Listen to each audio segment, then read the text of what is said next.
The rain hammers the cracked sidewalk like bullets.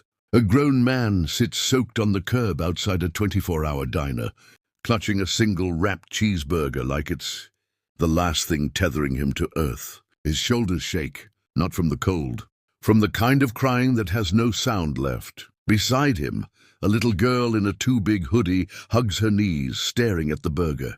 She hasn't eaten in 2 days. Her dad whispers, "It's yours, baby," even though his own stomach is folding in on itself. A woman in a red raincoat stops under the flickering neon sign.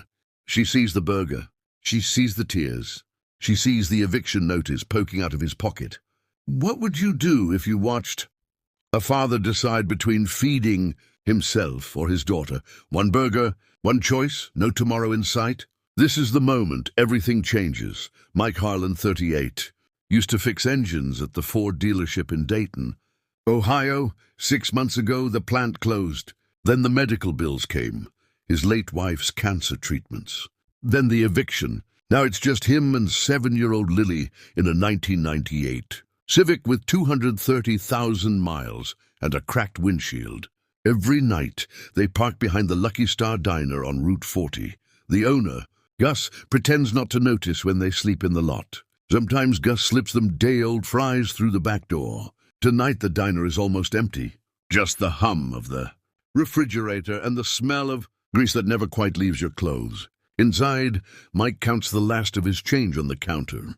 $4.37, enough for one kid's meal. He orders the cheeseburger, extra pickles the way Lily likes it, and asks for a to-go bag, even though they have nowhere to go. Lily sits on the cracked vinyl booth, drawing on a napkin with a crayon she found in the glove box. She's drawn the same thing every night for a month.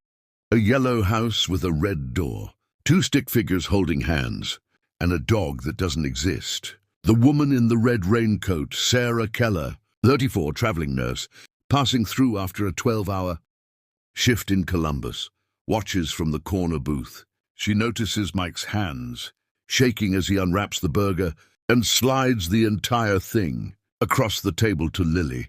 He pretends to check his phone so she won't see him swallow nothing. Sarah's coffee goes cold. She can't look away. Lily takes one bite and immediately tries to break the burger in half. "Daddy, you eat too." "I'm not hungry, Peanut." His voice cracks like thin ice. She pushes the bigger half toward him. "You said sharing is caring." Mike's eyes fill again. He hasn't eaten since yesterday morning. The smell of the burger is torture. He gently pushes it back. "Tonight it's all yours. Daddy's proud of you for being brave." Outside, thunder rolls. The rain intensifies. Mike glances at the dashboard clock through the diner. Window, 11:47 p.m. In 13 minutes. Gus locks up, and they'll be back in the cold car with the windows fogging from their breath. Sarah hears every word. She recognizes the hollow look in Mike's face her own father wore it the year they lost the farm. She stands, then sits again. This isn't her business. She has a hotel room 10 miles away. A shift tomorrow, a life that isn't falling apart. But Lily looks up, ketchup on her cheek, and asks the empty diner, "When we get our house again, can we have burgers every night?" Mike can't answer. That's the moment Sarah knows she's not leaving. Sarah walks over, raincoat dripping. "Mind if I sit?"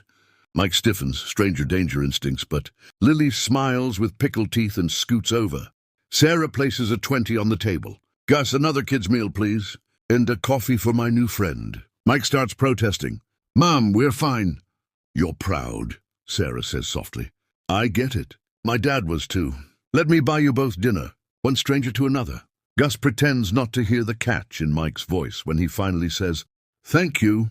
Over the next 20 minutes, words spill out. Mike talks about the plant closing, the hospital bills, selling his tools just to keep the car running. Sarah listens without pity, just quiet understanding.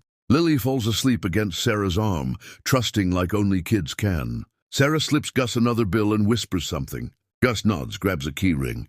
When Lily stirs, Sarah says, "Hey, sweet girl, how about we get you a real bed tonight?" The motel across the street has an empty room. My company pays for it when I'm on the road. One night. No strings. Mike's pride fights his exhaustion. "We can't."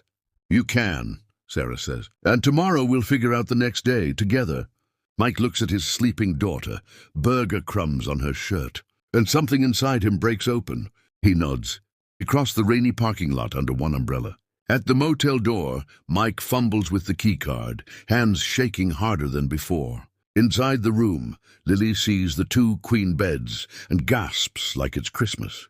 She jumps on the closest one, shoes and all, laughing the laugh Mike hasn't heard in months. Mike stands frozen in the doorway, tears streaming. Sarah pretends not to notice, busying herself with the TV remote. Then Mike drops to his knees right there on the worn carpet. The sound that comes out of him is half sob, half prayer. "I almost gave up tonight," he whispers.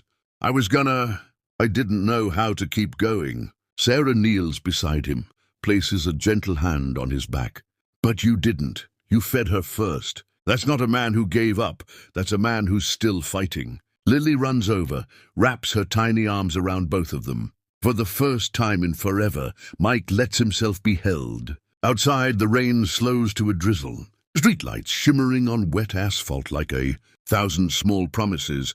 The next morning, Sarah makes phone calls while Mike and Lily eat the motel's free breakfast like it's a 5-star buffet. By noon, she's connected Mike with a veterans assistance program. He'd served 8 years in the Guard, a rapid rehousing nonprofit, and a temporary maintenance job at the hospital where she works. 3 months later, Mike and Lily move into a small 2-bedroom apartment. The first thing they hang on the wall is Lily's napkin drawing, now framed. Sarah becomes Aunt Sarah, the one who shows up with groceries and bedtime stories. Some nights she and Mike sit on the porch sharing coffee, talking about everything and nothing. One evening, Lily tucks a new drawing into Sarah's hand.